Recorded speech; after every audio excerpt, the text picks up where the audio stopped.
Yes, Mr. Gecko, you're a huge inspiration to us all. But who was your muse? Oh, my dear old Nat. She imparted many wise words to me. She would say, never let the fame get to your head, always remember who you are, and let people get more than just savings with Geico's fast and friendly claim support. I lived up to her advice, and now anyone can file a claim anywhere and anytime. I miss her so much.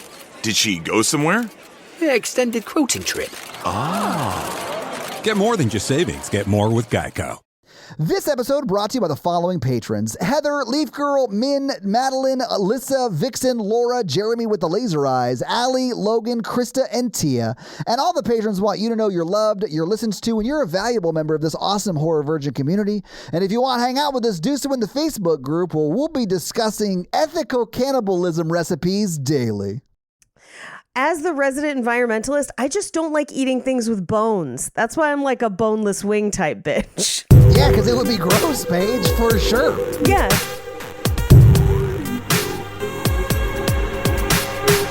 Yeah, I don't care that there are chicken nuggets for adults. Give them to me.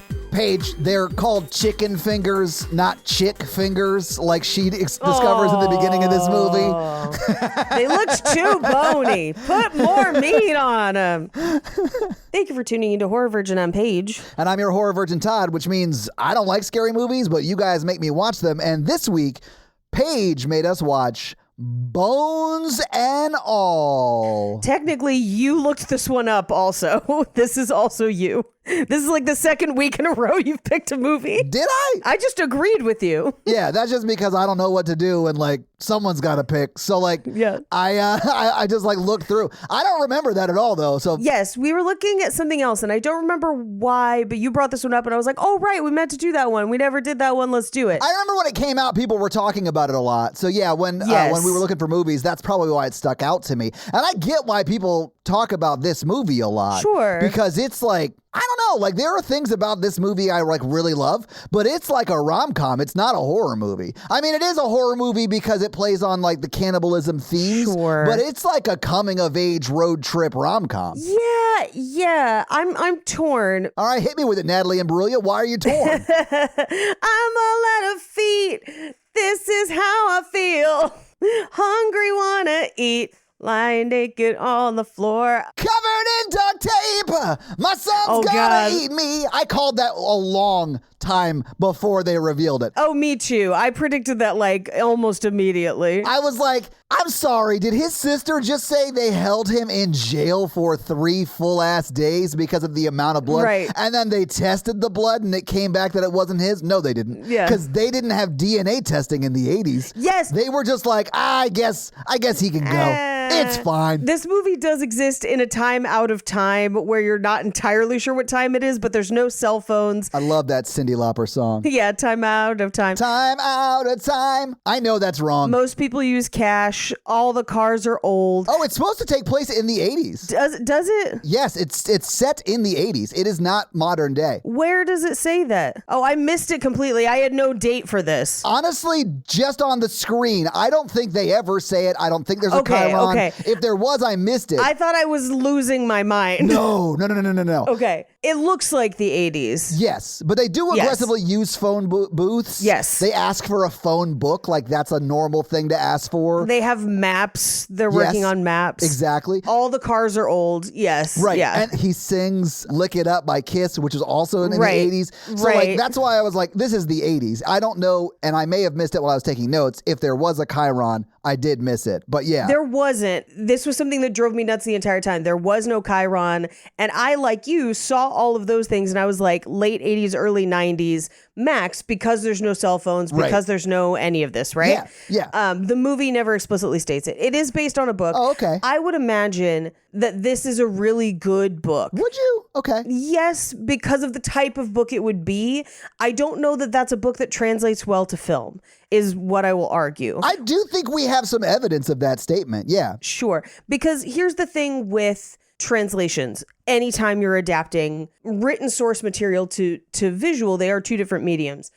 I find that adaptations go one of two ways. They either tell too much and don't show enough, or show too much and assume we already know it. This goes in the latter camp. There is so little dialogue in this movie that it sometimes makes it difficult to understand characters' motivations because they're not vocalizing them. Right. And you're forced to kind of infer. Yeah. Do I think that most of the time you can logically infer a little bit of what people are thinking? Yes, I do. I don't think it's a huge problem, but I do think it leads to a lot of sections of this movie kind of dragging. I knew you'd have pacing problems. Yeah. Yeah. And listen, it is terribly paced. In my opinion, it's not great for pacing. Well, here's the thing. I will give the first and second act a pass on the pacing because there's a lot of world building crammed into those acts that I find very interesting and that I'm not really bored with. But my problem is,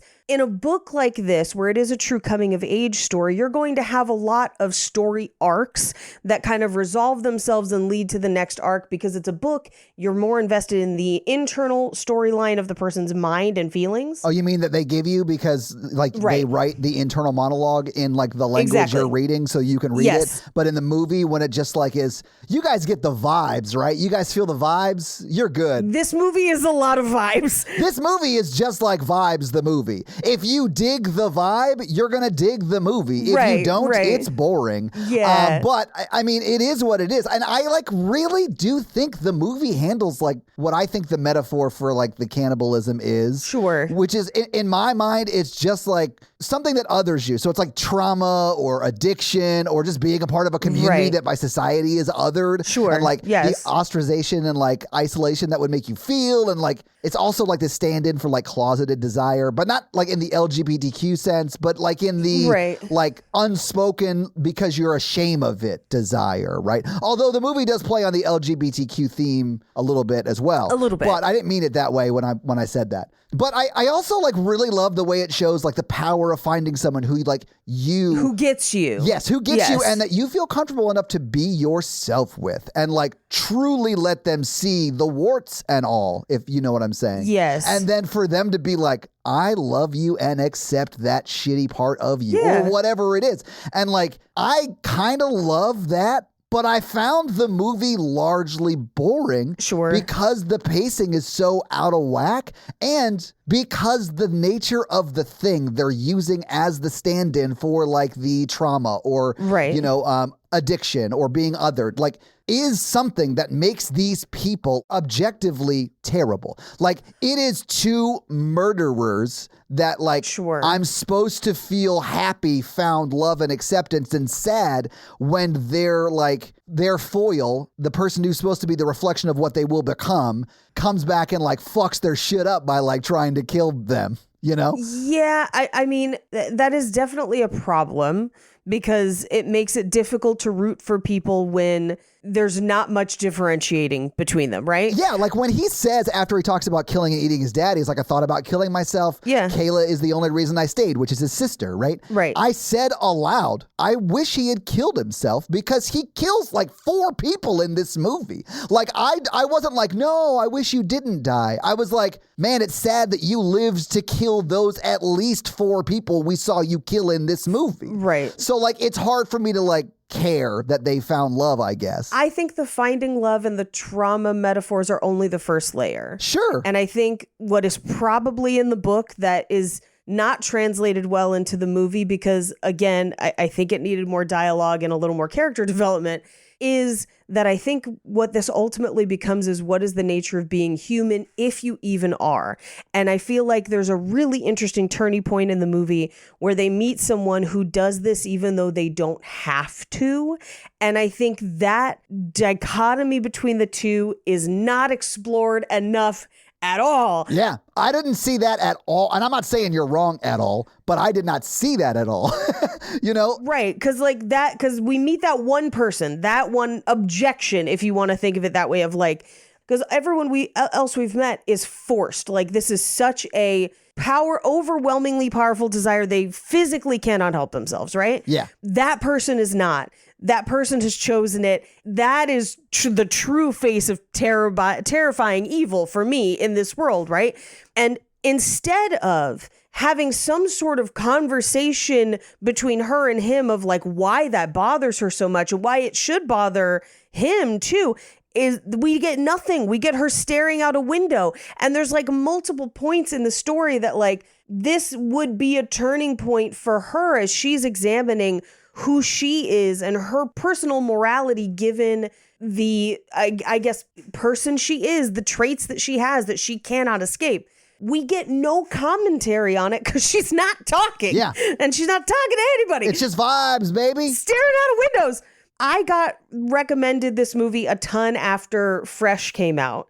And people were like, well, if you love Fresh, you'll like this. Objectively, no. Like, no, they're so different movies in a wide chasm. Just because they both include cannibalism does not make them remotely the same. Now, here's the thing. I do think there is a nuance between the various eaters we meet in the story. I think of them as we go through almost kind of like vampires because they are played very much that way, except that they can be out during the day. Right. But it's this thing where it's like, it's a natural need. They have to feed, but they are conflicted about it. And they come up with rules of like how to manage those conflicting desires within them. A desire to be, air quotes, normal versus I need to eat. Yeah. Right. And I think when you look at them like vampires, that makes it a little bit easier to kind of suss out the other motivations around. I think to think of them as vampires is to rob the movie of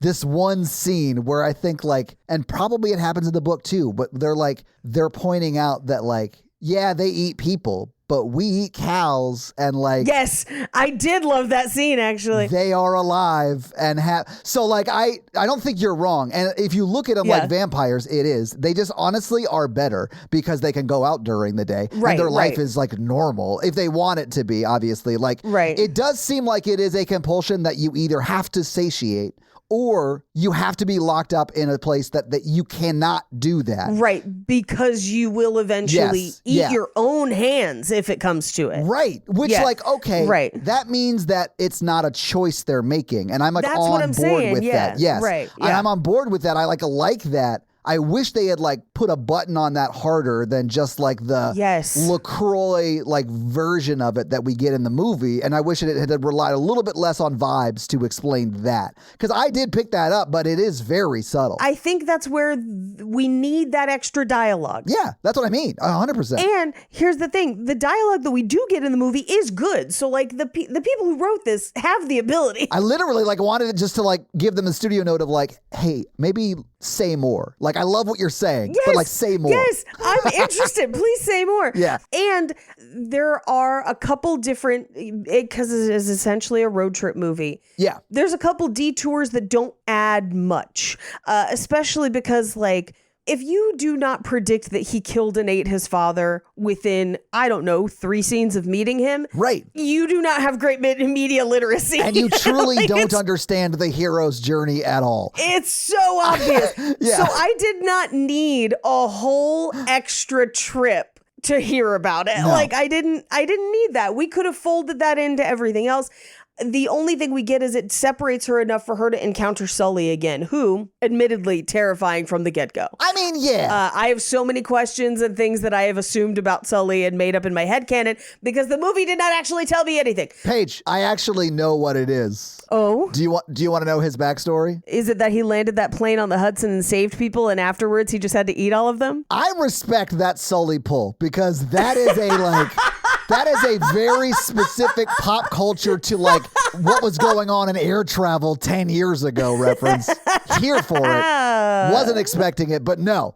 In my mind, Sully looks like what Rufio would have looked like had he come back and grown up and was old as shit. I won't let you sully Rufio's name like this. Listen, Paige, it's just fortunate that the good Captain Hook took Rufio out before this could happen. He saved everybody. He saved all of his future victims. I won't stand for the Dante Bosco slander. No, but you are right. That haircut is very similar. In the alternate, well, it's not just the haircut. It's also like the flair? fedora with the feather in it. And he's wearing more flair than like an assistant manager of like Applebee's who's like really hoping they get employee of the month.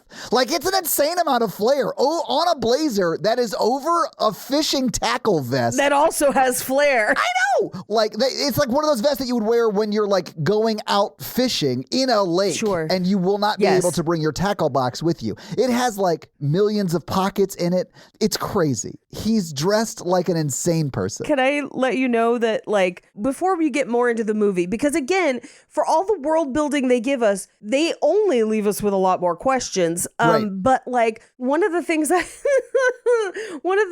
thought when I saw him, well, two things. First, I thought that he must have been some sort of immortal and had collected those clothes over time, and the flare was proof of it, because I'm pretty sure the flare are tokens from his victims. Paige, that would be awesome. And also, it might set up kind of a like, oh, people can live forever if they have this disease or whatever it is that caused this, if they feed. Right. Not everybody, not every human could if they eat. It's like if you have this genetic aberration or whatever it is that causes this compulsion. Right. This is what you can use to live forever. That would be a very cool component I would enjoy. Right. Also, way too much like vampire. Yeah. That is a lot more like vampires. Yeah. I did love that they just called them eaters. I thought that was great. But okay, my second potential thing is once we like meet and spend some time with him, I was like, he dresses this way because he has been on his own since childhood, and children dress crazy. I don't know how close you are to children who are old enough to pick their own clothes. They wild out with it. Paige, I don't know if you're aware of this. Natalie lets me pick my own clothes. So yeah. I don't know why. I am an old ass child, and I dress like Sully, I guess. No, I mean, like, I get it though. He does dress like that. I mean, I also dress crazy, but like he dresses, you know how kids be putting on all kinds of different clothes regardless of the occasion? This. Yeah. I feel like that is maybe part of why. But I wanted more about like, okay, you know what? I'll save it for when we get to his part in the movie, because I feel like there's a lot of clues that the movie is giving us visually, but because they're not explaining it, I am forced to create my own headcanon, and I guess I will only know if I'm right if I read the book. But I have a lot of thoughts about Sully when we get there. I have a lot of thoughts about Sully when we get to his like vignette too, but we can table that. Yes. I do think that like, okay, two things about Muad'Dib's performance of Lick It Up Sure. that I've just got to get off my chest out of the gate so I don't like pass out. Of course. Why didn't he use the voice? It would have sounded better. I do think that like him dancing, I don't know how to, okay. It's like if Donkey Kong, you're like watching Donkey Kong hear the song In the Club for the first time. Like that's how he's dancing around this room. I don't know. Paige, you're like laughing. I don't know how else to explain it. How else would you explain it? I mean, He's dancing like Diddy Kong is like in a competition to win something. Sure, of course. I don't think Timothée Chalamet has any rhythm, just as a person. I have seen him many times on SNL, and every time they have him doing something where he has to dance or move in some sort of rhythmic fashion, it's a toss-up.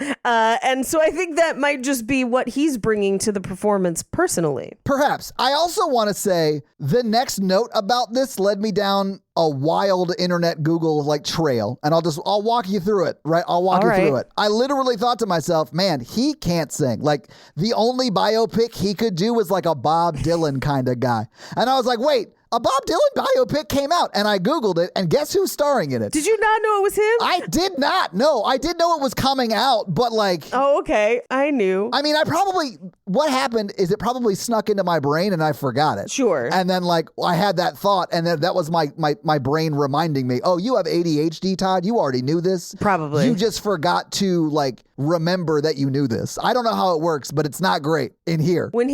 When he's in the truck in the hat and everything, and I was like, oh, was he auditioning now? Like, Is this the day? Is this when he did they see this and they were like, we gotta have him for Dylan?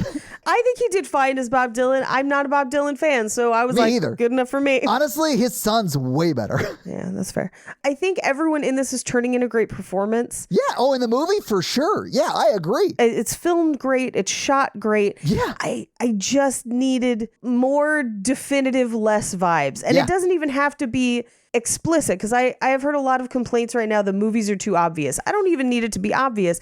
I just need to have some sense of what a character's feeling, and them just staring is not enough for me. Right. Either more demonstrative actions or them saying something, because even at the end when it's like, oh, they love each other, I'm like, do they? They said like 3 sentences to each other. I don't know for sure. They definitely do. They definitely love each other. I can't even pinpoint if he's straight. Oh, he's definitely not straight. I don't think he is. I think he's definitely bi in the movie. I think we get some evidence of that. That's what I would put. But like, she comments on it once and they never talk about it again. And I'm like, I think that's something we would have to talk about. I mean, maybe. I know a good number of people who are in what appear on the outside to be a straight relationship that is not necessarily. But of course, no, I'm not saying they wouldn't be in a relationship, but if in the process of getting us food, my partner is going to have sexual encounters with other people, that's something I gotta know. oh, yeah. We gotta figure that out. Oh, yeah. I do Right? like how you refer to the murderer of this, like, Carney? I don't know. The guy who runs the games, right? As getting food. As getting food. Yeah, great. This father, probably. Yeah, yes. They don't investigate further. It could have been like an uncle or something. We don't know, but probably a father. Paige, do you think they turned him into jerky? Ooh. Because he's jerkying him off when he kills him? Sorry. Anybody. Yeah. Anybody could have made that joke. Anybody. Could have happened to anybody. I had questions about, and again, it being the 80s is the only way this works. Yeah. I think that's why it's set in the 80s, because it like gets rid of the cell phone problem. I do think they could have, especially if they're drifter, like gotten away from like the cops. Like, Right. if they just like leave town immediately, like, Yeah. and they are sort of quote drifters in that town, like they would get away with it. Right. Yeah. Well, and that's what I was thinking of, like, even when they moved from trailer park to trailer park in the beginning, you'd need a credit check, you'd need proof, you need whatever, unless this was the 80s, right? Yeah. But they never definitively tell us. You're just supposed to infer that. Yeah. Why has no movie been brave enough, at least that I know of, to cast Timothée Chalamet's actual sister as his sister in a movie? Like, there's already an actress out there who's like, fine, she's not bad, who like looks just like this guy, who like could play his sister. I don't know. She was in The Secret Lives of College Girls. Oh, I did not watch it, so I have no idea. She was like the maid in that show. And like, I don't think that show's asking her to do anything difficult, but she does a great job in it, you know? But she definitely could have played his sister in this movie. Yeah, I guess. I've never seen her, so maybe. Take my word for it. I will. Yeah. Anyway, Paige, maybe we should just go through this movie scene by scene. Let's do it. We open on paintings of power lines over credits that are 2 minutes too long. Yep. I always like will point out if credits are like annoying or fine, and these are not fine. They're too long. And here's this is the other thing that now that I've seen the entire movie, because sometimes credits will immediately appear boring, but then end up giving you more information than you thought. Yeah, like every Bond movie opening credit sequence the first time you see the movie. Right. These give us literally no information that is useful. No, it's like the director was like, well, it's basically a road trip movie. What do you see on road trips? I don't know, phone poles, like power lines. Let's just show them like hand drawings of that for 2 minutes. For 2 whole minutes. They pull back and it reveals that they're paintings on the wall in the school, Yeah. which is kind of cool, except we're only in that school for 20 seconds. We never go back to it. It never comes up. Yep. Never comes up. I don't even think we get a name for the school. No, we know it's in Virginia. That's all we know, because we get a state Chiron. Yeah. But that's it. But this is Marin, our main character, meeting a friend at school. She's like kind of shy, trying to make friends. Her friend works in the yearbook. She didn't give her picture, but that friend invites her to a sleepover and she's like, I don't know, but how do I get there? She goes home or rather she goes outside. Her dad picks her up. He lets her drive home. All of this seems pretty normal. It seems very normal. It honestly seems kind of sweet because the girl, who I think's name was Sherry, is like trying to befriend this person who seems new and sort of isolated on her own because she's new, right? Not that she's a bad person and no one likes her, but like they just don't know her yet. And like Sherry's sort of making the effort to include her and like helping her meet new people, which is like really, really sweet. Yeah, no, she seems incredibly sweet. It doesn't matter. She'll be gone out of this movie in 2 minutes because we get back to a kind of sparse trailer where Marin and her dad live. And as she gets ready to go to bed, she grabs something out of the closet. We won't see what it is for just a minute. It will turn out to be a screwdriver. Yeah. But then as she goes to bed, we see that her dad locks her in. Yeah, that was the moment I was like, oh, yeah. The fuck? Yeah, this is a horror movie. I forgot. It's a horror movie. Horror movie.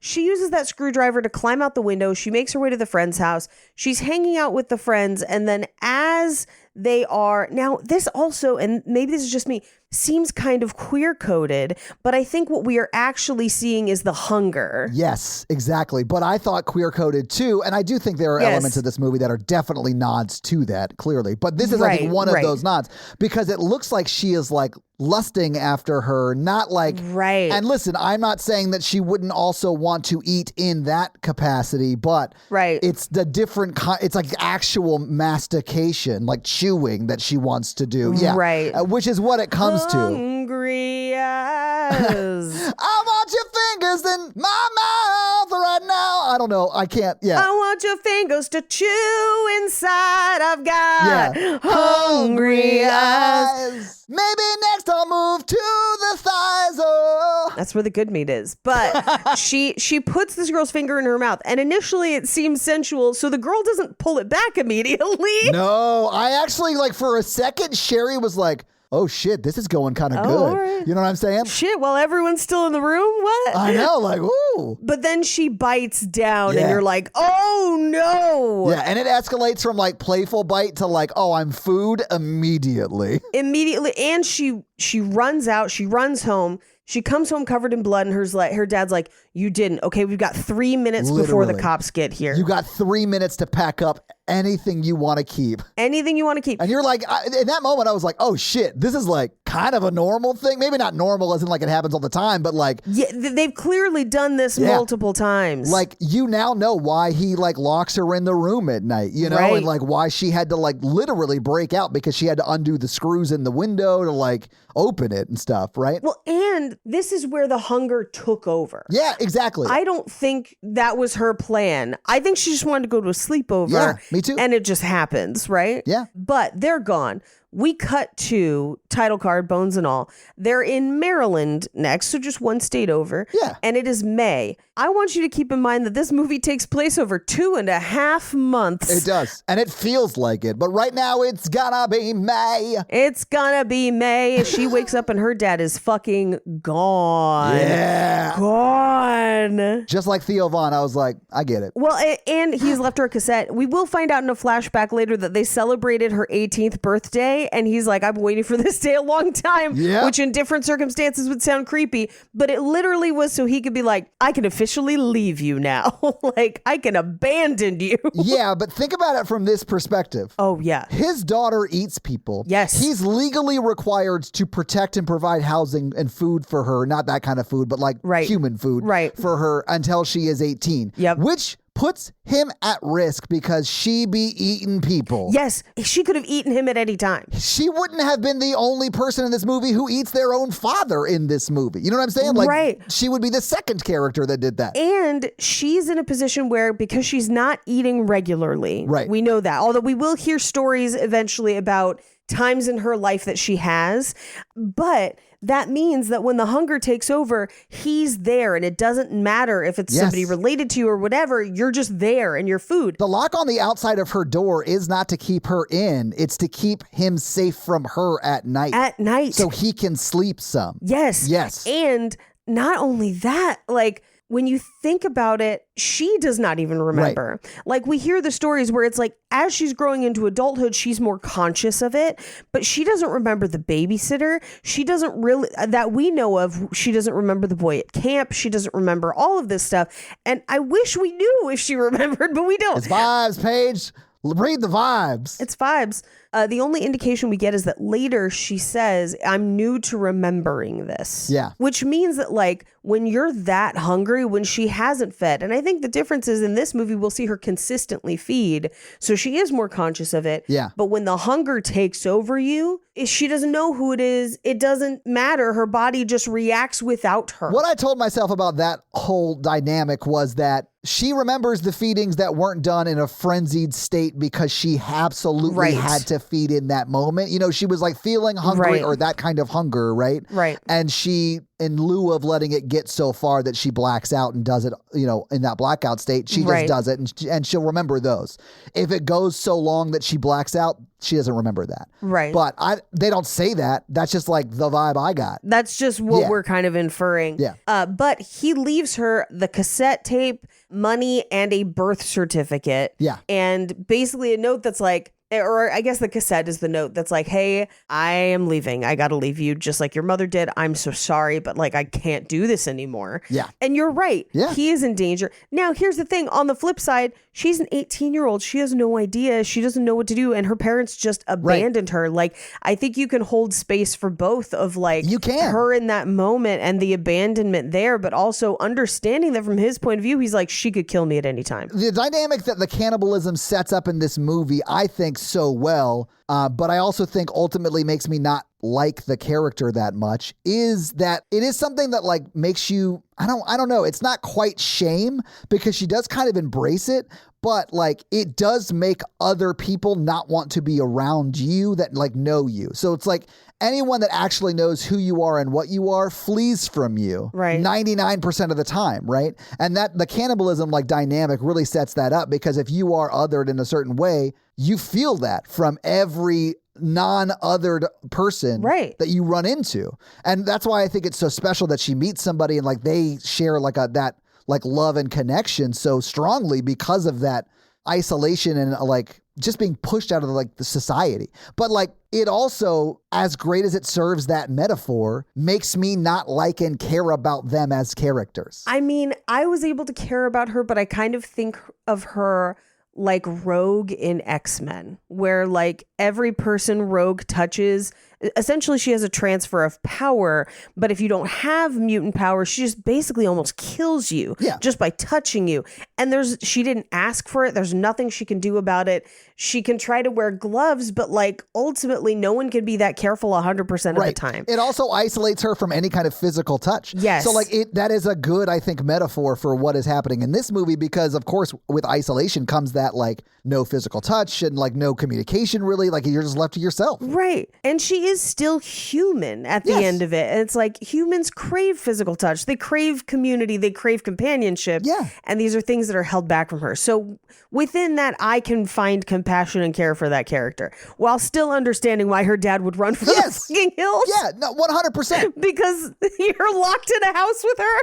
I get it, even though I do feel like it's a little harsh, but still. Like, I understand why he did it. Like, it's rough, man. It's rough. He's going to the most obscure hotel he can find that she would never guess. Right. And getting the first full night of sleep of his life. His entire life, yeah. That dude's never going to sleep better than that night he left her. Well, and here's the thing. I had a lot of compassion for her dad until we found out that her mom was an eater and he knew. Okay, yeah. I mean, I don't think her dad was perfect. I just think he was like in a bad situation and did probably sleep great after it. No. I'm just saying, like, in the beginning of the movie when they introduce her dad and your thinking is he's never encountered this before, he has no idea what to do. What would you do if you had no clue? You were at the end of your ideas on how to fix this. Yeah. But then when you find out he knew the whole time, and it's clearly genetic, where like everyone who is one tends to have at least one parent that is one, because we reveal that Timothée Chalamet's character's dad, Lee's dad, was also an eater. It's heavily implied but never confirmed, but yes. I think it's confirmed when he says he lunged at me with his teeth. Yeah, but he also could have just been really drunk and just he had his arms pinned down and he was biting him because he was choking him. But like I fully do think his dad was. I think his dad was an eater. Yeah. And again, they don't say it. That's like one of the vibes I did pick up on. Yeah. They don't say it. It's just vibes. Yeah. But like with all of that in mind, you're like, oh, her dad actually knew a lot more, but like didn't know what to do still. But like I felt a little less compassion when I'm like, hey, you knew what her mom was, which means you kind of knew what to look out for. I mean, he could have told her on the tape that your mom was one. He I know, does like, it. and that tape is so no stakes for him, you know, like I know. That's the last conversation he's ever going to have with his daughter. He's made peace with that why not tell her the truth? Yeah, tell her the truth. Well, and that also, in a scenario where you're him and you think she's the only one and you have no idea what to do. Right, yeah. Then I see him making this decision and I understand it. Even if I might not have made the same decision, I don't know, right? Sure, yeah. But in a scenario in which you know there's at least more than one and it's probably genetic, then this is so much more callous. Yeah. Because it's like, there's others. Like, there's others and you just abandoned her. Yeah, she is definitely not alone. Right. Anyway, she goes to the bus depot and she can only get as far as Columbus. Right. And this is where she gives her birth certificate to prove she's 18. Do you think she's really 18? I do, but because of this scene. Only because of the birth certificate. Yeah. Well, and not even just because she has the birth certificate, but because she's able to buy a ticket for herself, and the bus attendant or the person who's selling the ticket Right. asks, I need some ID because you can't buy it, unless you're an adult. And she's Right. like, I'm 18, here's my birth certificate. And then she does buy it. So I do think she is 18, although Timothée Chalamet does say, I thought you were younger, when she says, hey, I'm 18. Everyone thinks Yeah. she's younger. Yeah. Yeah. Hey, I'm 18. And this sounds terrible. I'm curious if she's 18 in the book because they say it so much in this movie. It's almost like, hey, calm down. It's okay. She's 18. And it's like, well, it's still pretty young to how old is Timothée Chalamet? You're not going to tell us? Okay. I mean, he does seem pretty young to me, too. I think he's 20, maybe. He's pretty young. I thought 21 or 22, but yeah, he's... I think if she's 18, he's 21. That's Yeah. everyone I knew who was dating anybody in college. That, Yeah. No, that's one that I wasn't super worried about, but I just thought it was funny that the movie keeps reminding us that she's 18. Yeah. It's almost like they were like, horror virgin, we hear you. She's 18. Anyway, she goes to Columbus. And as she's going to Columbus, we're listening to the tape with her dad telling her those stories, which admittedly, I do think is a really good device to give us that background information without one large exposition dump and without having too many flashbacks. Yeah. I think that was smart. I wish we had more of it. We only listened to the tape 2 or 3 times and we only get bits and pieces. But essentially, she killed a babysitter when she was 3. Right. And was chewing on her ear or whatever. Her dad covered it up. Now, we will find out later her mom was already gone at this point. Yes. But he knew her mom was an eater. So he covers this up and he's like, I knew that you needed to do it. There was nothing you could do. And I hoped you wouldn't do it in public. I hoped you wouldn't do it in public. Right. Yes. Yeah. Cut the tape. She is now at Columbus, Ohio, or whatever her stop was. And she gets off at the bus depot. She's hanging around at night. And an older man comes out of the shadows. Immediately, all of my danger flags went off. I was like, no, Yeah. I'm sorry, Paige. If anybody at night leers around the corner and then starts yelling at you, like truly hollering at you, from down the street. Yeah. That's a red. Don't talk to that. Just go away. Don't engage with that person at all, honestly. Yeah. Well, and the only reason she does is because he's like, I smelled you. When's the last time you fed? Basically revealing he is also one. So she now knows she's not the only one. Yeah. And if you are an eater, you can smell other eaters. I can teach you how, kind of is the implication with that. Right. And he does teach her how. Right. He does. But it's crazy to me that as a plot point, if you're an eater, every other eater kind of looks like Pigpen from Charlie Brown to you, because you can on sight from football fields away smell them.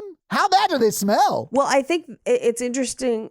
Growing up, I eat a lot of garlic, Italian, but also just because it's delicious. And I had a friend's mom who was not a big garlic fan and would always tell me she could smell it on my skin. And I don't know if that's real because my husband, also a big garlic fan. This is not something we have explored. That to me sounds like something I don't think this person was being racist. I do think they could smell something. Okay, I'm glad you said that. But it felt what I was going to say is it's what the Irish would have said about the Italians in Far and Away. Sure. In that time period in that movie. No, and I do so there's a very famous restaurant in San Francisco that is all garlic based and taxis won't pick you up there. So I know it's it's a thing that sometimes you can smell garlic on people. Maybe that's why I've never been bit by a vampire despite trying. And Despite trying? Are you okay? I'm kidding. But all I'm saying is the things that you eat do contribute to the way that you smell, for better or worse. But for some people more than others. This is why, like, when you go to different countries, some people will say different people smell like different things. Like in Asia, they say that we all smell like milk or soap. Nice. Which I think is really interesting.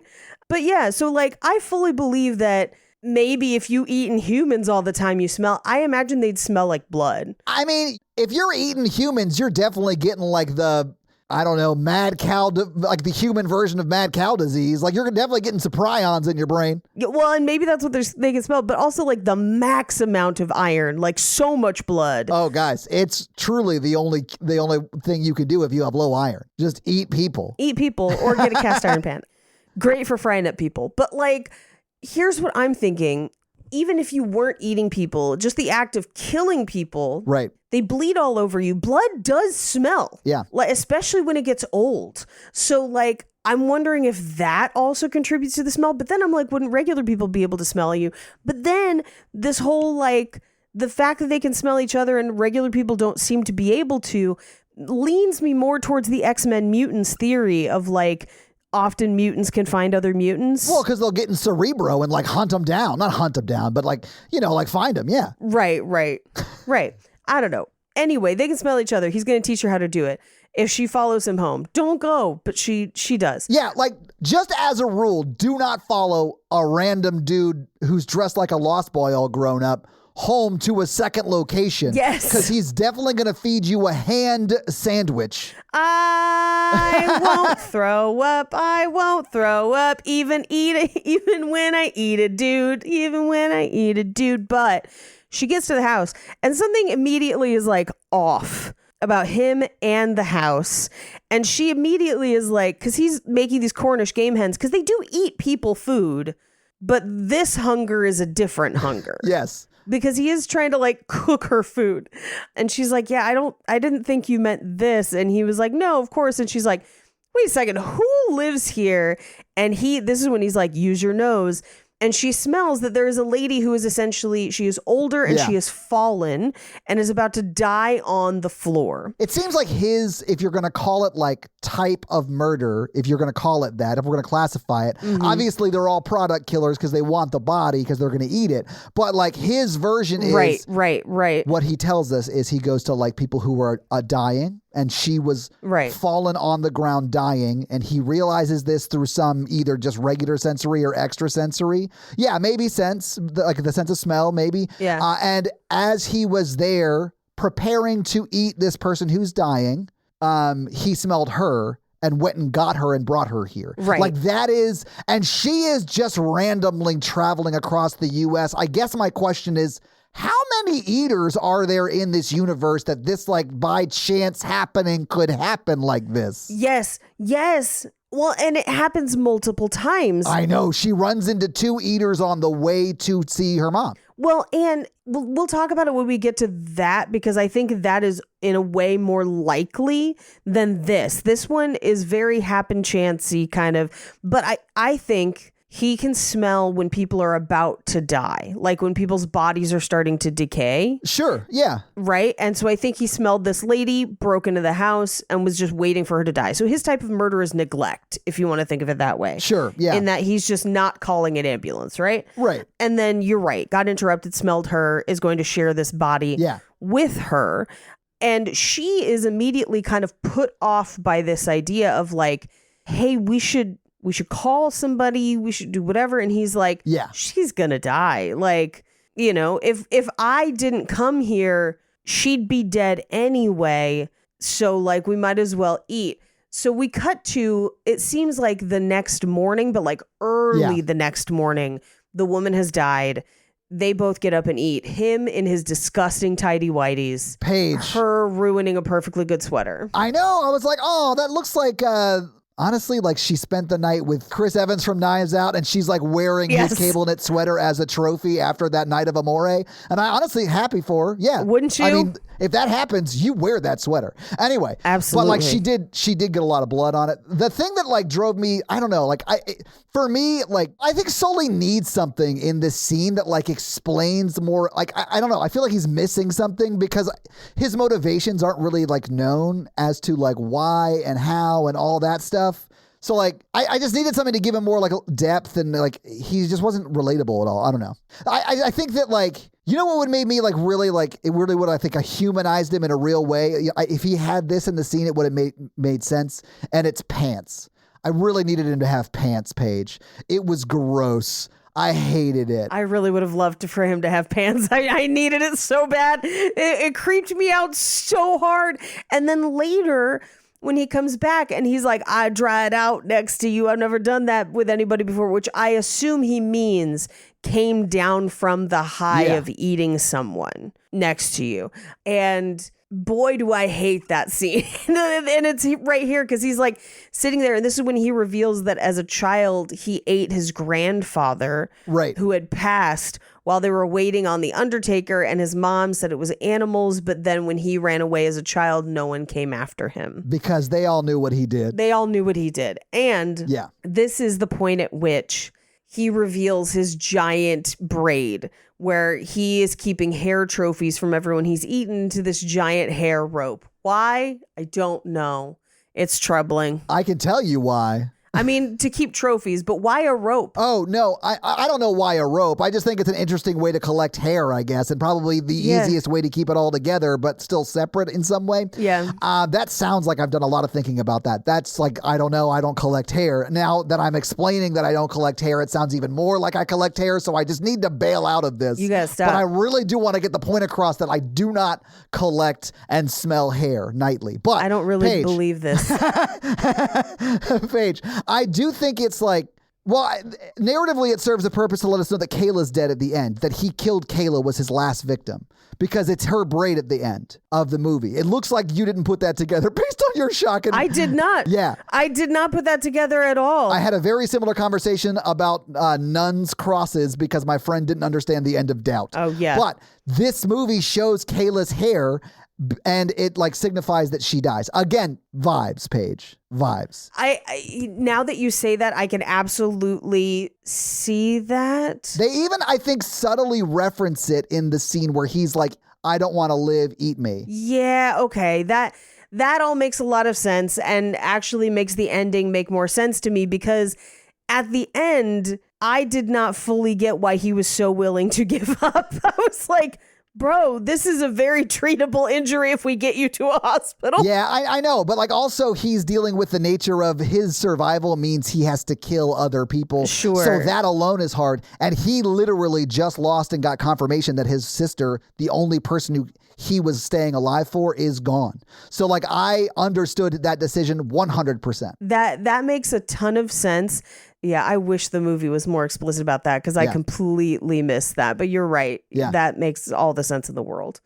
And if somebody comes back and is like, that's not the end, I'm going to be like, then this movie is even worse at explaining things than we thought. No, that's definitely I mean, I could look it up, I guess, because I guess I might be wrong. But it's got to be that. I'm going to look it up right here. There's no reason why all the hair would have been black and brown and then hers was so... Right. Like, honestly, blonde, but there was some color in it, too. Yeah. But, it was something that stood out. Yeah. Yeah. Yeah. Okay. Thank you for confirming it. Yeah, no worries. Because we would have for sure gotten emails. Yeah, Lee also notices the braid once he's killed Sully and dies knowing that his sister had also been killed. Yeah, okay. Yes, yeah. I hate that, but yeah, all right. I mean, this is a tragedy. Like it is like Romeo and Juliet is a tragedy. It is like that kind of tragedy. It's just like got a really dark connective tissue throughout the story, which is cannibalism. Right. Anyway, after they kill and sit down and have story time in the tidy whities, again, pants.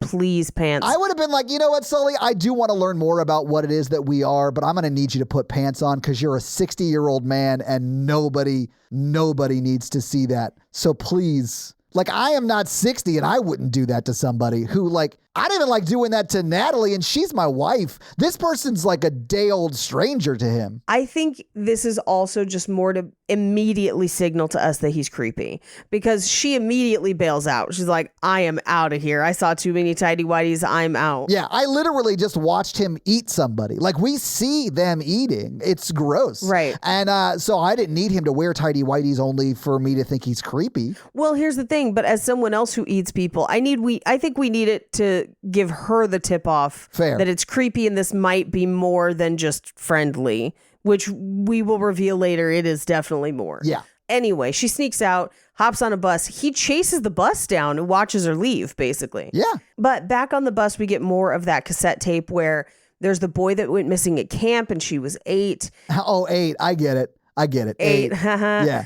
But she didn't seem upset about it at all. And so, but to be honest, I don't think she remembers it. Like, I think she was so... No, she was the one that ate. Well, and she was so... I think this was a frenzy eat, so I don't think she has any... Oh, yeah, I think so, too. I definitely think an 8-year-old would try and fight it off as long as possible. Just from, like, a size standpoint, yeah, it would be very difficult to, like, kill and eat somebody. Right. And so another 8-year-old. Right. But we cut to the Greyhound terminal in Indiana, where we cut to her shoplifting in a store. She does have some blood under her fingernails. Yeah. And as she notices that there's a drunk guy being belligerent to her and another shopper who's just a mom with a kid, Yeah. Timothy Chalamet, aka Lee, comes in and basically like goads that guy into a fight outside. Yeah, Timmy Lee runs over and grabs his hat and like the guy chases him out of there. And like, it seems like he's doing it as like a nice thing because he is being belligerent with other people. You can tell that she smelled him though. So we Yes, already know yes. like Yeah. he's an eater. She goes out of the store with the food she's able to steal and sees an empty building next to the store. Lee comes out covered in blood and he basically says to her, there's still some left if you want some. Yeah, because he knows she is too, because he smelled her. He smelled her too. Yeah, he's like, I know we both look like Pigpen to each other. And this is the thing, because they all the eaters we meet look dirty. Yeah, they do. They look like Pigpen. I'm not joking. Yeah. They literally look like Pigpen without the smell lines that you see in the cartoons, you know? But I think it's almost this idea of, I would have loved to have seen fancy eaters, because you know there gotta be some, right? Like some secret fancy eaters, real Lestat and Louis type shit. I don't think they would exist in this world because this movie is, and maybe the book too, it's like hat on a hat, the metaphor. Sure.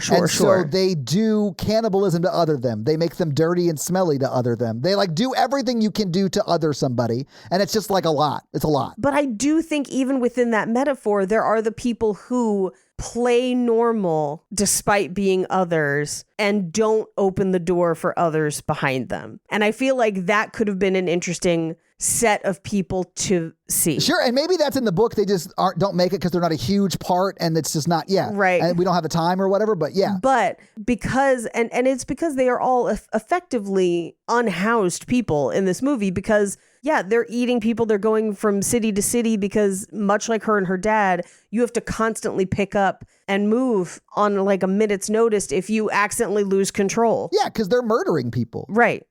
Anyway, Timothy, aka Lee. Timothy Page. Timothy. Yeah. Washes up a little bit and he's like, hey, you can come with me too. Yeah. You know, and so she gets into the truck. They go driving and he basically is like, hey, everyone has the rules.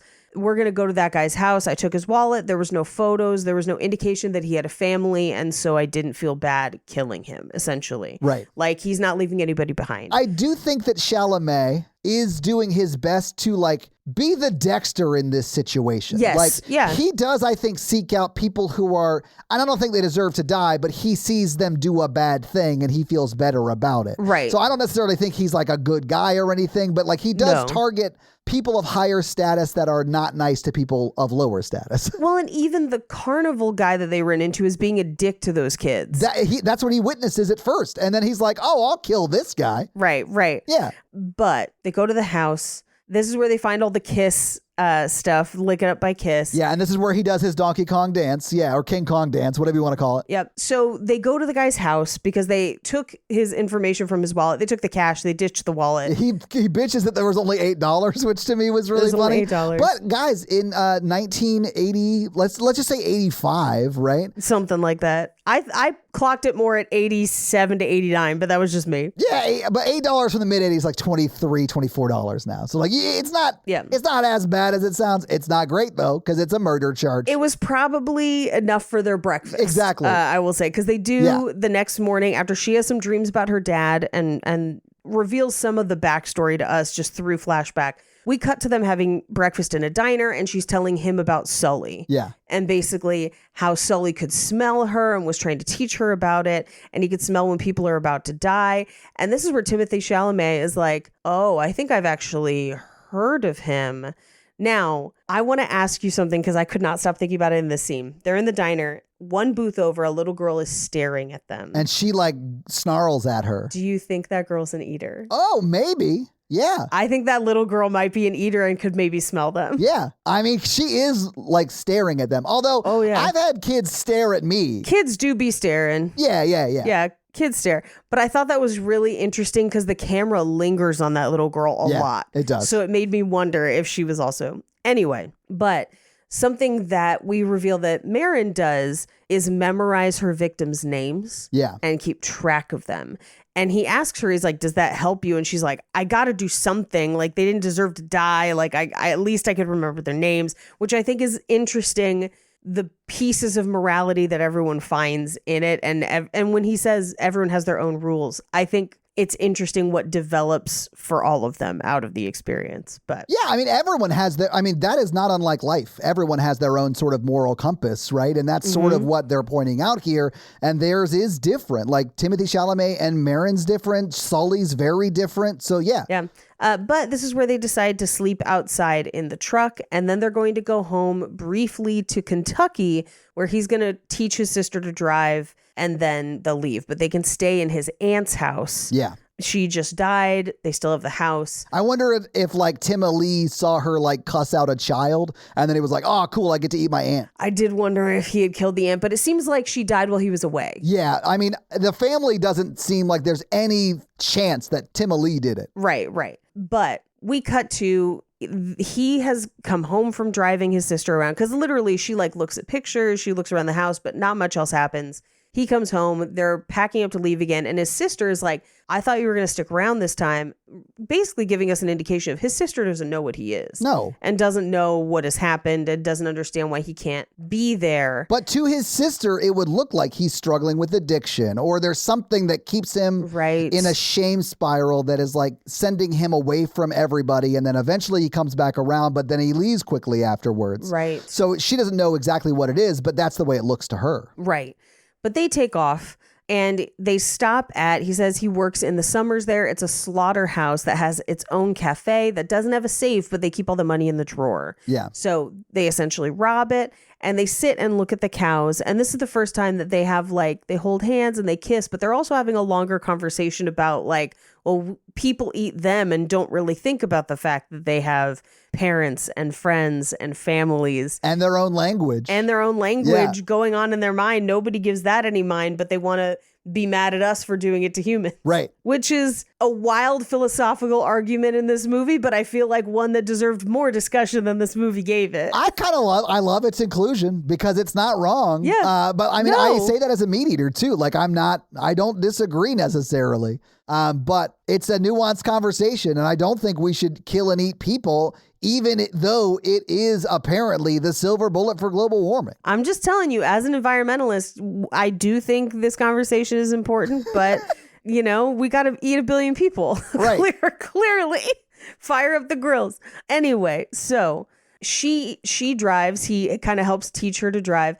And then they relax and chill out in the back of the truck eating like an Entenmann's like thing of donuts. Yeah, Entenmann's donuts. Yeah. Entenmann's donuts, making this the second movie we've recorded in this week featuring product placement from Entenmann's. Which when I was a kid after this, but I remember seeing Entenmann's boxes, and like my dad loved their like coffee crumble cake or whatever. Oh yeah, it's delicious. So like we would have Entenmann's boxes in our house all the time. Okay, let me ask you this. I don't know if this is a thing that existed other places or just where I grew up, because I've never seen them anywhere outside of California. Did you guys have Wonder Bread and Entenmann's stores? No, we had all of them, but not their own brick and mortar locations. Okay. Yeah. We had their own brick and mortar locations. Yeah, no, we did not have, no. I mean, maybe outside of California, maybe, but not here in the South, no. Here we did, and one of them is still standing in Burbank, but it's not a store anymore. They converted it to an office building, but left all the Wonder Bread stuff. Oh, that's cool. So like you could still see what it used to be. But it was literally like a store and small, like 1 or 2 aisles, but it was like every bread or cake or Danish item those companies made. And that was all they had, and you could buy them. But they would have stuff that like you never see anywhere else that you're just like, oh, I didn't know you could buy Christmas trees in May or whatever. But yeah, I love me some Entenmann's. I'm big fan. So now I feel like I got to go to the store and get some. Yeah, I honestly haven't gotten anything from Entenmann's in a long, long time. And I did grow up like loving it. Every once in a while at a grocery store or when I'm on the road and at like a gas station or something that has some Entenmann's, I will absolutely get donuts.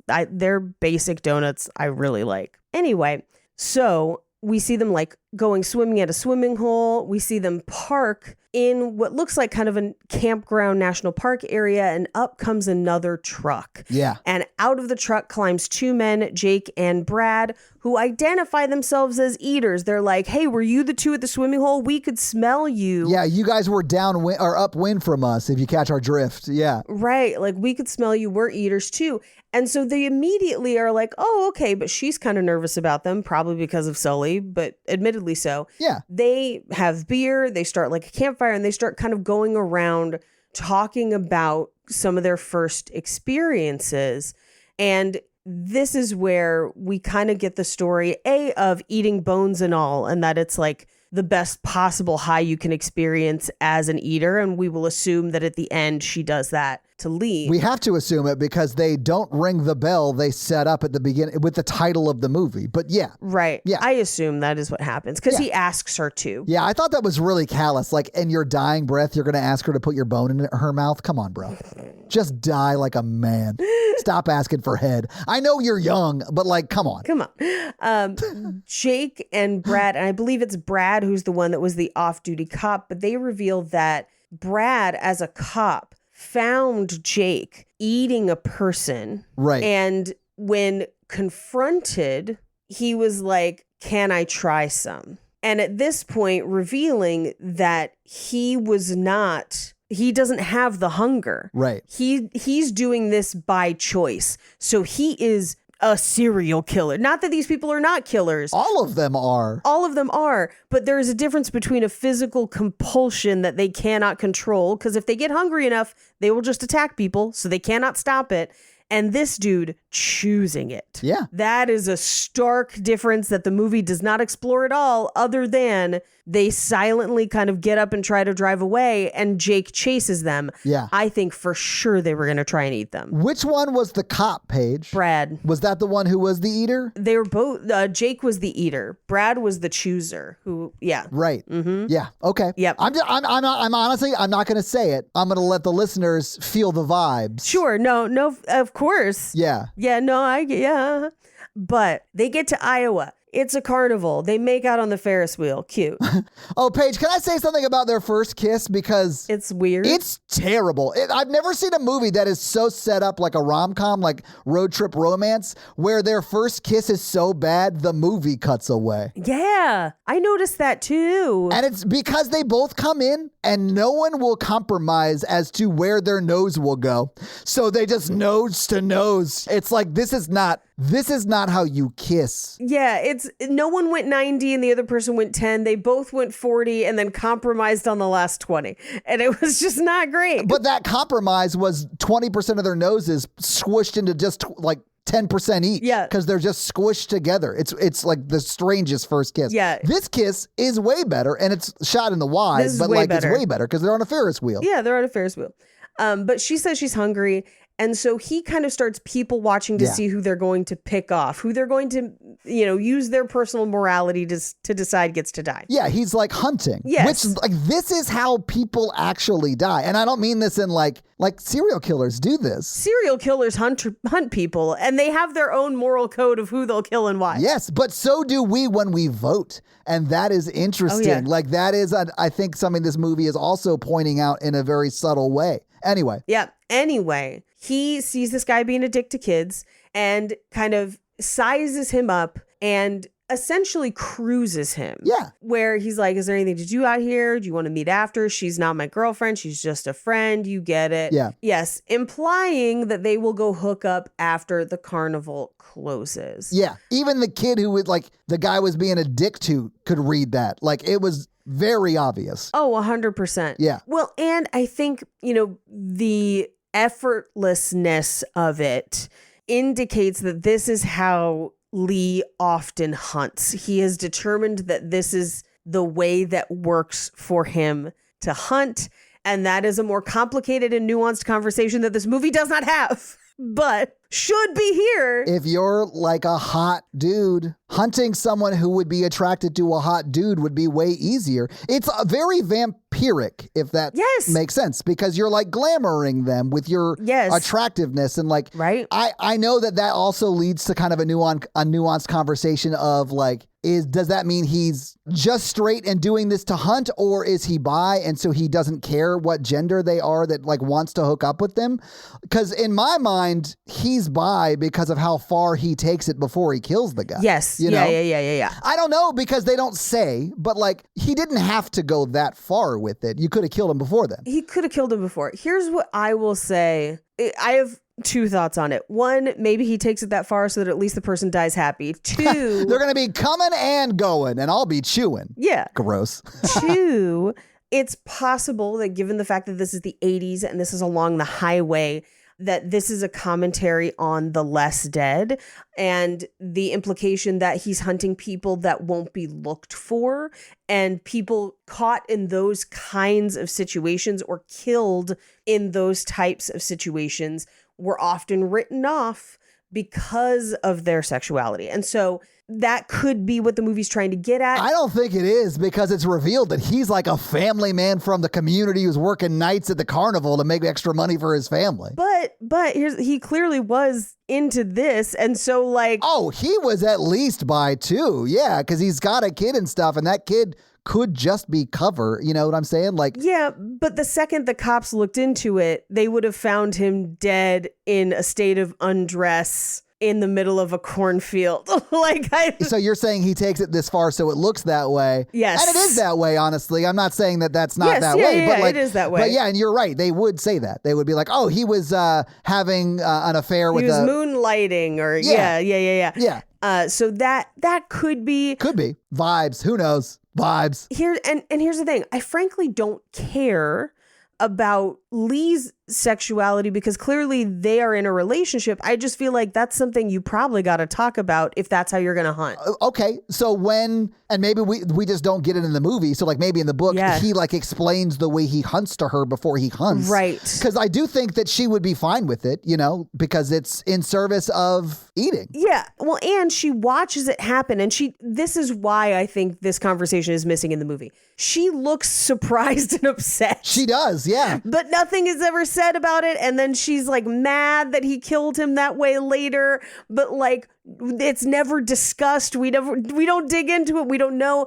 if she was upset because he killed him in a way that she felt was callous, because that does seem to be the thing, or if she's mad because he had kids and that's why she's mad that he killed. She's definitely mad about that. Or if she's mad about this other thing. Like, they don't ever nail down exactly what it is. Right. Vibes, Paige. Vibes. He does get this guy off and then slit his throat. Okay, did he? Okay, wait, Paige. I think think from the dialogue that he did, which leads me to believe maybe he dies happy and that's his justification for doing it this way. He definitely does not die happy. He dies with his throat slit and people eating him. Well, sure. So he doesn't die happy. He may have been happy 30 seconds before he died. Well, here's the thing. If you get the jugular or the spinal cord, that dude's dead almost instantly, but, you know. It was his throat, and he would have bled out quickly, but he bled out watching people eat him. You like see him breathing still as they're eating him. It's real gross. I hated it. But yeah, I do think, like, sure, it's a kindness maybe, but I don't know that I would be into it. Like, I wouldn't think back as dying and have been like, you know what? Giving me a handy before killing me, that's a solid. That's a good murderer, nice guy kind of move, you know? Yeah. I don't think I would have thought that. No. Now, they eat him. They go to ditch the car, and this is when they find all the photos and everything of his family, and they get to his house, and the wife and the baby is there. They're like dancing around the living room. It's like the saddest thing they could have witnessed. Oh, yeah. Yeah. Well, and she gets in the car. They ditch his car there, which, again, this just shows you how bad the detective work was in the 80s. Yeah. They literally brought the key piece of evidence back to the house. But they drive away in the truck, and he's like, hey, there was no car seat. There was no wedding ring. I didn't know. Yeah. We didn't know. He wouldn't have. Right? And if we'd known, we wouldn't have, right? Yeah, I mean, how would he have known? Like, the guy and he were hooking up and he wasn't wearing a wedding ring. I think it's safe to assume that guy's maybe not single, but not in a marriage with a child. Right.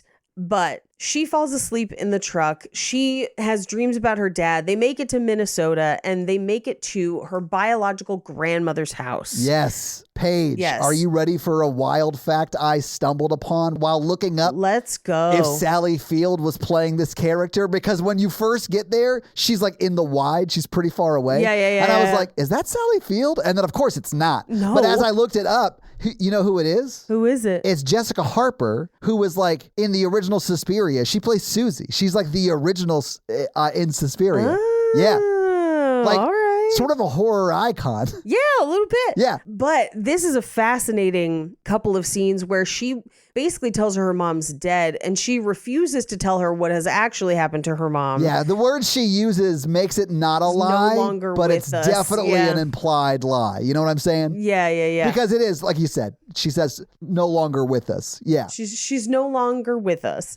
But the more she finds out, as she's sitting there, and Marin just goes, hey, did she ever hurt anybody? And just, it's visible on the grandma. Well, she gets up, she starts to walk away. She's like, I don't want to talk about this. Like, we're not going to talk about this. And I really do love that she asserts her will, she being Marin in this moment, and was like, hey, you're never going to see me again. And I know my mom wasn't your biological daughter because she just said that, right? Right. So, like, you don't care. You want to wash your hands of this whole situation. And I can make sure I go away forever. So, like, tell me everything and I'll leave. Like, it's... Right. And I'll leave. Yeah, like, just do me that kindness and then I'll be out of your life forever. And the mom, I guess, her not biological, but, you know, adopted grandmother does tell her enough at least to be dangerous. I'm sure that the whole truth was way more complicated, but she does say your mom is not dead. She's in a, like, sort of a sanitarium. A facility, yeah. Yeah, for people who have this compulsion and other things. You know, it's not just for this, but yeah. Right, it's not just for this. And she signed herself in. Yeah, she checked herself in, which they say she signed herself in, but Paige, you could see that there's no way she did that when you get there. No, I think she did that while she was there. I know, and I think they do it on purpose. I think they say she signed herself in so that when you see that she has, at least that her hands are no longer there, the assumption is she ate her own hands. Well, Marin even says it at one point. Yeah. Yeah. But she gets there. They take her in to see her mom, and there's a letter that her mom wrote 15 years ago when she checked in, should her daughter ever come find her. And she wrote it. So this is pre-loss of hands. But she reads the letter, and the letter is basically like, hey, I'm sorry. If you're here, that means you're probably like me, and it's fucked up to be like me. So allow me to help you by fucking killing you so you don't have to live this way. And it's fucked up. Paige, you know what's nuts? That she timed it knowing she would read it in front of her. How did she know where she was in the letter? Because I'll be honest with you, Paige, I thought the same thing. I'm dyslexic, so it takes me longer to read. I would have been like at the very beginning of that letter, and then like I would have been confused as to why my mom was attacking me because I hadn't got to the point of I'm going to kill you. Right. But she does not take this well. She runs out. She barely makes it. Timothée Chalamet gets her out of the side, and she's like, "Oh my God, my mom's an eater too. She ate her own fucking hands. She's fucking nuts, and she tried to kill me." And this is when I knew for sure that Timothée Chalamet ate his dad, because he was like, "Hey, yeah, no, this happens to a lot of us." Right. I was like, "Yeah, I bet it did, man." Yeah. Like, yeah. But this is, I think, like the trauma cycle metaphor they're playing with here, right? Right. Or like it maybe reinforces that side of it, maybe. Right. But she drives. They get in an argument. They're not really talking. They stop for gas. She's like, "Hey, I'm going to get gas." She leaves the money on the dash and she runs. Yeah, like into the woods. Into the woods. It's a real like Gary running into the woods kind of thing from Fear. Like I would not run into the woods if I knew there was someone who ate people in the car behind me. But okay. Right. Then he wakes up, but she's already gone. He runs around looking for her. She's gone. Although I do think he could have caught up with her. Like eventually he's in a car, she's on foot, whatever. I think at some level he does love her, I think, although I'm not sure if they've said it at this point. But like they have not. I think he gets that she ran away from him and he respects the decision. Does that make sense? Yeah, I think he realizes she needs some time to process some stuff. Or that like she never wants to see him again and he's just respecting whatever space she, wants for herself. Right. Like I think that's fair, yeah. Yeah. But he does not go after her. No, but who should pull up? It's Sully, who we reveal has been following her for weeks. Yeah. Fucking terrifying. Yeah. And he does at one point, he's like, "Oh, well, your friend is gone, but like, you might be my daughter's age." And she clarifies, she's like, "Is that what this is? Like, no, it's not. Am I a substitute for you?" And he very clearly is like, "No, it's not." And she's like, "That's what I fucking thought. I'm not going to get in your van." And I do like that she is like, "I can't give you a specific reason, but I know in my soul it's not a good thing for me." She's like, right. "No, I will not." No. And he does the immediate, "Fuck you then, you dumb cunt. I'd drive off next to you." And you're just like, oh no, shivers down my spine. I don't, And he drives away. And you hope that's the last time you'll see him. It's not. It never is, Paige. It never is. We cut to her in a diner and she does something that no one has done in 20 years, and that's pull all the tape out of a cassette. I did kind of like that moment for her. Yeah. Oh, same. Yeah. But it's essentially her being like, I have to decide my own destiny at this point, regardless of what's happened in the past. And I, for me, honestly, it was like what my dad thinks about me is not who I am, and I don't need this. Right. Like it's not, this wasn't for me, it was for him. Right. And I don't need it. I don't need it. Yeah. We cut to Timothée Chalamet, who's asleep in the truck and has had nightmares, I think, of him beating his father to death. It definitely looks that way, yeah. Mm-hmm. But he wakes up, he calls his sister and he's like, "Hey, I'm coming home and I'm going to stay this time." Yeah. So we then cut to July, where Marin has made her way back to Kentucky and finds his sister and is like, "Hey, do you remember me? I'm Lee's friend. Where is he? He's over at this park." And they reconcile at that park. Yeah. It's actually a lake, but it is like, it's actually called Land Between the Lakes, and I've been there. Oh, yeah. Because, my school did a trip there in the 8th grade. Wild. And then, no joke, about 4 years or 5 years after that, we had a family reunion there. Oh, crazy. Yeah, it's honestly a pretty cool place. And it's called Land Between the Lakes because it's like an island in a lake. Oh, nice. It's kind of cool. Inventive. Right. Creative. Right. But this is also where his sister is like, tells her the story of his dad dying, of like, or disappearing, I should say. Yeah, because she doesn't know the truth that he's an eater, right? She doesn't know the truth. Yeah. Right. And so, of course, Marin automatically knows what happened. Yeah. But they watch the fireworks together and they're like, "Hey, why don't we just get in the car and go west and see what happens?"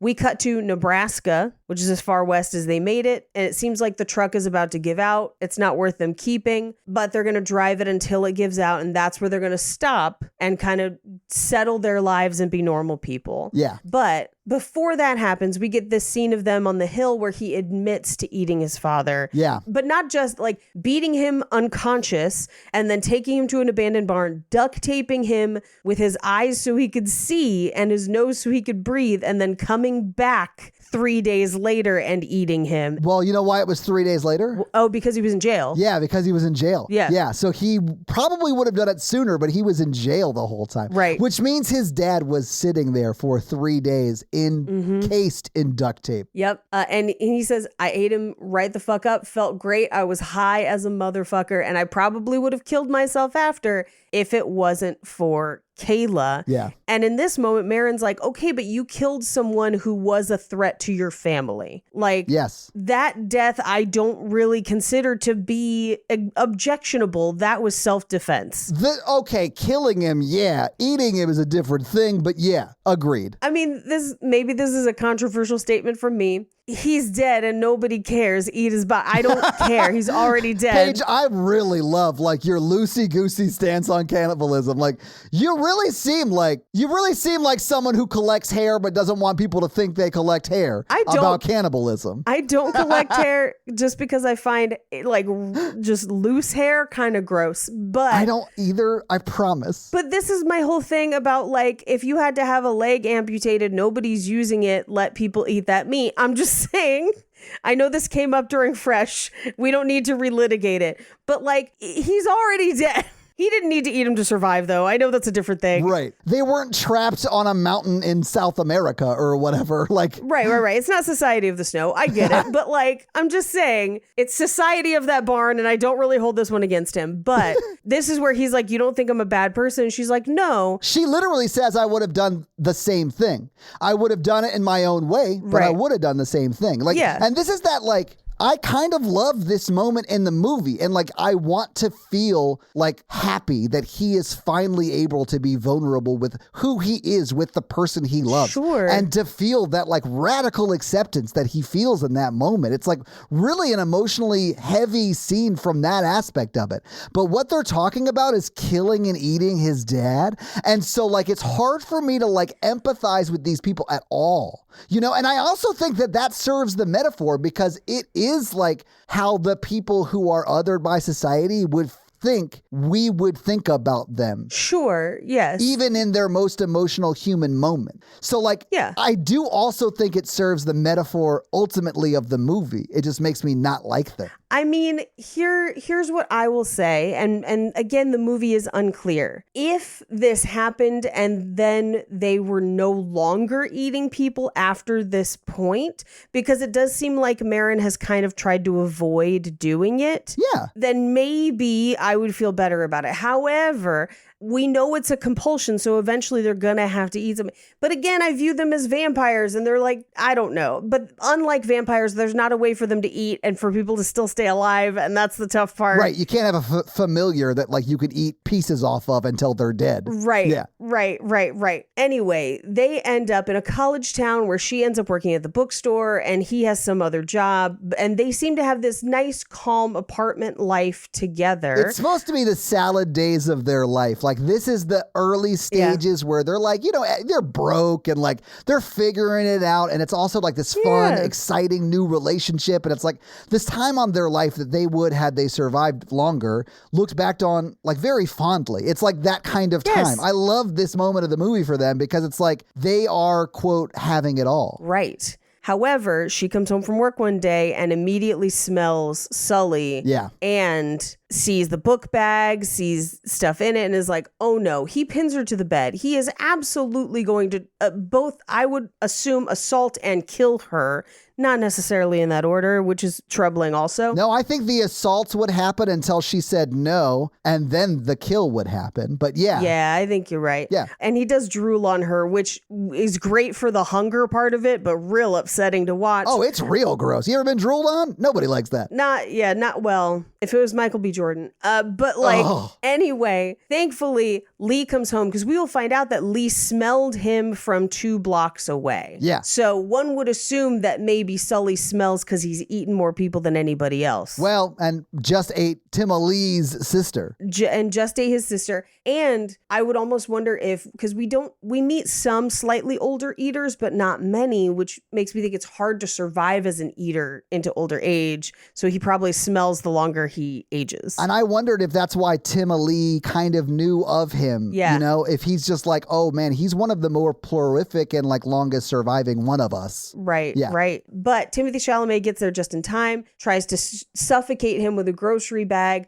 She tries to get his knife, but in the struggle, Lee gets stabbed. But they also stab Sully to death and drag him into the bathtub where he then dies. And they like pull part. They got Kali Ma him in the bathtub. Oh yeah, they pull his innards out and eat him. It's gross. And he like rips the bag, and it's like, this movie is not scary at all, but the body horror. It's a lot of body horror. Yeah, the body horror makes it nowhere close to a 1 for me because it is like really unnerving. I would say if you want an 80s bloody love movie. Blood Diner all day. Yeah, I agree. I was going to say Love Lies Bleeding, like with a side of body horror to it. I thought you meant like an actual 80s movie. But yeah, Love Lies Bleeding is set in the 80s and 100%. Yeah. With body horror that's way more fun, way more rewatchable. Oh yeah, I'll never watch this again. No, but I have watched Love Lies Bleeding I think twice since we did it. I've watched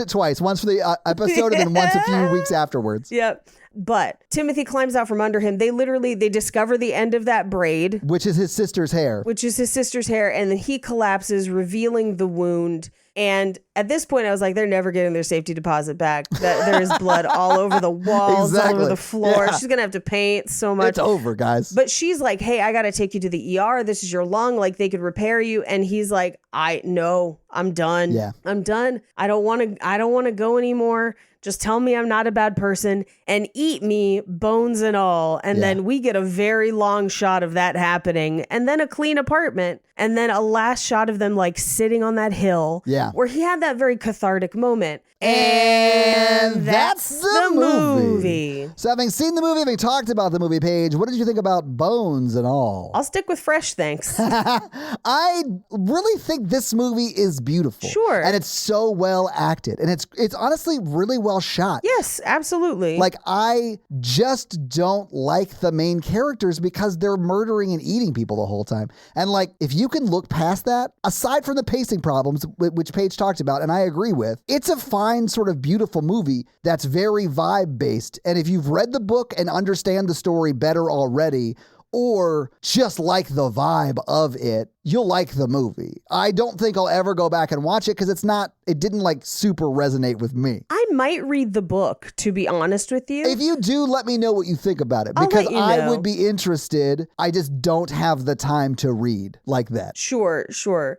And if it turns out to be much of the same, I don't think you would like it. I think I might actually like this better in a book format. I do have a lot of other things to read first, but I mean, I honestly, Paige, don't like reading fiction. Like I have no internal image processing system. So like I can't see it in my head. So it's boring. It's all I read. I don't read nonfiction at all. Please stop recommending it to me. It's one of those things where people are like, you got to read this. I'm like, I'm not gonna. But Paige, do you have any fun facts for us? I do. Well, hit us with your fun facts. The Bones fun facts. So the director stated in a video for Vanity Fair that the bangs that Marin wears for the entire movie came directly as an inspiration from the haircut of Stacy Hubka, is the character from Silence of the Lambs in 1991. Okay. So modeled after Stacy Hubka. Okay. During production, they were burglarized. The crew was. They ultimately had to forfeit, or I guess the city council in Cincinnati, with the mayor's support, provided $50,000 in security costs to keep them from being robbed again. Wow. But they never got their stuff back. That sucks. So I cannot pronounce this, and I apologize to my Italian ancestors. Luca Guadagnino, I'm going to say Guadagnino probably, was fascinated by Americans' love for corn. But because he's not American, he felt like he didn't know how to incorporate it. So in the grocery store scene where Marin and Lee meet, you can see random displays of corn in metal baskets, like for set deck. And that's also why the murders happen in cornfields. Wow. There's a lot of corn in this movie. Okay. Wow. Marin's birth certificate says that she was born in Menominee, Wisconsin, which, if you're a true crime nerd, you might know that was the home of famous cannibal and serial killer Jeffrey Dahmer. Yeah. Wisconsin is also the home of Ed Gein, another famous serial killer who is accused of cannibalism, although he denied this. Ed Gein is more of a product killer, but not for eating, but for wearing. Yeah. You know. Ethel Cain released the song Famous Last Words, aka an ode to eaters that was inspired by the film, basically saying that she couldn't stop thinking about the movie. And this one's for Lee and Marin. The film deals with similar themes to Ethel Cain's debut album, The Preacher's Daughter, that being dealing with othered and finding love in unusual places. Yeah, I figured the album wasn't about eating people. I mean, be more brave if it was. True environmentalist. Yo, have you heard the B-side? I hate that we stink. So the director has said that both the story, the movie, and the book is a very romantic story about the impossibility of love and yet the need for it even in extreme circumstances. Yeah. Okay. I do think that comes across in the movie. I think metaphor established. Yeah, they handle the metaphors, I think, very beautifully. Absolutely. There's a monologue by Eric Bogosian playing on the truck's radio after the carnival worker is killed. I noticed this while watching the movie, that they picked out interesting parts of that monologue that seemed to underscore the feelings the characters were having. It is very subtle, though. So it's one of those things where if you're not paying attention to literally every single thing happening on the screen at any given time, you might miss it. Yeah. Francesca Scorsese was originally in this movie as Harmony, but her role was completely cut from the film. Oh, really? If you read the book and you know who Harmony is, let us know. I'll figure it out eventually, probably. We forgot to mention that her mom is played by Chloe Sevigny. Oh, yeah. Famous actress Chloe Sevigny. Yeah. I can't believe. Hey, if you've already started drafting an email to us about that, please stop. We're mentioning it now. Right. But Chloe Sevigny is one of multiple actors in this movie that were nominated for awards over the course of their careers. I mean, she's still acting. I mean, but she's, I think the first time I saw her was in Big Love, because she's one of the wives in Big Love. Yeah, but she is one of 2 Oscar nominees in the movie, because obviously Timothée Chalamet has been nominated as well. Yeah. And 1 Oscar winner in Mark Rylance. And those are your fun facts. Yeah, Rylance is Sully, and he's amazing. Oh, terrifying. Yeah. Fucking terrifying. Yeah. Paige, thank you for those fun facts. Let's talk a little bit about box office. So what do you think the production budget was for Bones and All in 2022? Now, normally, because this did film on location in the United States, but it filmed in a lot of states that either have film subsidies or don't charge you a lot to film there.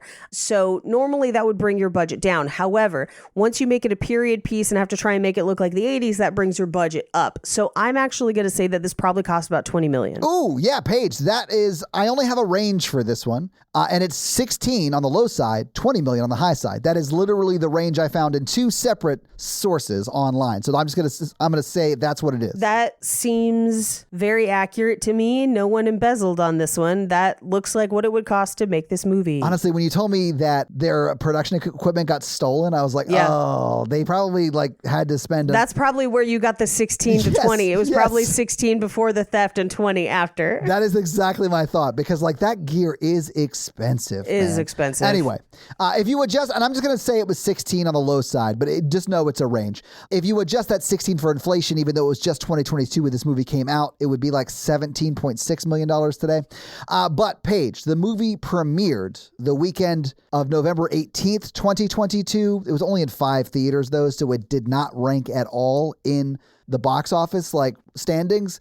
And I'll just go ahead and tell you, in its opening weekend, it only brought in $121,000. In its second weekend, though, it was in 2,727 theaters. So what that sounds like to me is they had a premiere weekend where it was in select cities as a promo thing for, a few in LA, a few in New York, that kind of thing. And then the next week it opened in wide theaters, Right. So that second week is its best week, and it was 8th in the charts that week. The number 1 movie that week was Black Panther, Wakanda Forever, and then I liked Wakanda Forever. It was good, man. Strange World was number 2. Number 3 was Glass Onion, a Knives Out mystery. Ooh, loved Glass Onion. It was great. Number 4 was Devotion, and number 5 was a movie that we've done on this podcast called The Menu. Oh, yeah. And then, of course, there was a few other movies, and Bones and All was 8th. But what do you think it brought in its opening, or I'm going to call this its opening weekend. What do you think it brought in? I'm going to say at 8, it probably brought in 2 million max. Yeah, just over that. So like really, really close. It was 2.25 million in its opening weekend. It was never again anywhere above 8, but in its third week, it was 9th. And its fourth week, it was 12th. Yeah. Which really was its third week after the wide release, right? This got big on streaming too. So like it had a theatrical, but really it took off on streaming. So I would guess, and we don't get to see how much money that makes, but I would guess that's where it made its money. Yeah, because it definitely didn't make that budget back in the box office, right? Right. And if you're like good at quick math, you probably already know that this only brought in 7.8 million domestically. That was my guess. I was like between 6 and 8 million. Yeah. And you would have nailed it. And it also brought in between 6 and 8 million internationally because it brought in $7.4 million. So even if it was on the low side of that budget at $16 million, it still doesn't hit 16. Right. So and it definitely doesn't cover marketing as well. No, although I don't think this spent a ton on marketing. It probably didn't quite 2x the budget. Yeah. They probably spent about a fourth of it, but like, sure. Still, that puts the total budget at like 2025, right? Right. And I definitely think at this point they've made that back. They definitely didn't in the theaters, but like for like streaming rights and like, you know, you can pay to rent it, pay to buy it. So I'm sure they've made that money over the course of time because it did sort of pop once it hit streaming. Yep. I think that's when people started like saying we should see it. They saw it, you know, and they were talking about it in the Facebook group and all that kind of stuff. So yeah, I'm sure it's made its money back, but it didn't in theaters. But that's your box office. Paige, do you want to hit us with that scary scale? Sure. Our scary scale is a scale of how scary we found this movie today when we watched it, with 1 being Ghostbusters and 10 being Texas Chainsaw Massacre. Todd. I'm going to give this a 4. The body horror in it messed with me. I really did not like it. This is going to sound crazy, or maybe it'll sound normal. I don't know. But like, I think it's because it was people eating people. Like, normal body horror does mess with me a little bit, but it was the fact that I was seeing their teeth like pulling on people's skin like that. Like, I don't like it. The body horror didn't bother me, but Sully unnerved me greatly. And I was very disturbed by the idea that someone would choose to do this as opposed to naturally doing it. So the guy that it was revealed was not an eater, but was eating. Oh, the cop? Yeah. That bothered me too. So I had this at probably around a 2. Okay. That's fair. Mm-hmm. And that's your scary scale. So, Paige, this week, we made us watch Bones and all, but next week is listener request. And the listeners sort of took all of the options that were out there in the ether for this theme, this like summer love road trip horror theme month that we're doing. And they came up with these 4 finalists for listener request. They were Joyride, The Rental, In the Mouth of Madness, and House of Wax. And guys, House of Wax took it. So House of Wax will be your listener request for next week. All I know about House of Wax is that, like, I'm pretty sure that's the movie where Paris Hilton gets killed. And it's like from the mid 2000s. So it's going to be bonkers, I'm sure. Anyway, that's your homework for next week, guys. Check back for that episode. Hey, Todd, do you have any reviews for us? I do. This week, I'm going to read a comment off of our most recent episode on Spotify. And that is our fear episode. And I do want to say this. I don't know if you remember this, but maybe a few weeks ago, I read a comment from someone that had just a number. And I said I thought it was a phone number. That person, who now has one name, said, "Thanks for telling me my Spotify name was a random number." And then they, in like parentheses, say, "Not my phone number, thank God. Love the show /shows." And their name is Katie, so I can now call them that. I do want to read one from our fear episode that was about the fear episode, though. I just had to read that one because it was so funny to me. I do want to say, Key, I love that you loved my Carly Simon crash out in the fear episode. I did not know I had that in me. I do want to read this one from Kim, though, Paige. Okay. Because it relates to something that you and I, or that you revealed to me and I really enjoyed. Okay. So Carter Burwell, this comes in from Kim. Yes. Yeah. Yes. Tell me more about Carter Burwell. Yeah. Carter Burwell also did the scores for Doc Hollywood, and possibly more pertinent for a conversation about fear, the abusive relationship movie set in the Pacific Northwest, Twilight. So he also did the score for Twilight. Amazing. Right? Amazing. What a beautiful body of work, sir. Congratulations, Mr. Burwell. Carter Burwell only does the hits. Good job, man. Kay, Key, and Katie, thank you so much for, I guess, winning the Todd's Gonna Only Read People Who Left Comments Whose Names Start with K jackpot. And for leaving us a Spotify comment. And if you want to have me read your Spotify comment or 5-star Apple review, leave us one of those things and I'll do just that. So guys, if you like this show but want to hear Paige and I talk about romantic comedies or just regular romantic movies, check out our other podcast. Some might call it a sister podcast called Romancing the Pod, where we do just that weekly. It's a lot like this show, but for romance and romantic comedies, because Paige doesn't like them. So we make her watch them, just like you guys make me watch horror over here. But if you want to follow me, I am at Todd J. Awesome on all the social media. Paige is at Rampage Wesley on Instagram? Yes, and TikTok. And just Paige Wesley on Twitter, because you got that before some CEO lady and she wanted it, but you wouldn't give it back, and I respect you for that. Refuse. Also, Paige Suck it, other Paige Wesley. Paige is also on another podcast. It's great. You should check it out. It's called Cult Podcast with Armando Torres, who is a wonderful person. And guys, we got a P.O. box. So if you want to send us some love letters or whatever you might send to a P.O. box, it's actually not a P.O. box. It's like a regular street address. It's pretty awesome. It's 6688 Nolensville Road, number 108-34, Brentwood, Tennessee 37027. So send us some stuff. And if you want to support this show, go to Patreon at patreon.com/horrorvirgin, where there are a lot of great levels and a lot of great things. We do the Patreon shout outs at the beginning of every episode. We do listener requests, stuff like that, bonus episodes. So you'll be getting all of that content, plus episodes a day early with no ads, and who doesn't love that? So sign up for the Patreon and get a lot of great stuff. That's going to be it for us, you guys. I'm Paige. And I'm your horror virgin, Todd, guys. Keep it ooky spooky. Yeah, have an amazing week. Bye. When I die, I want you to eat my bones, and all nerds don't do that.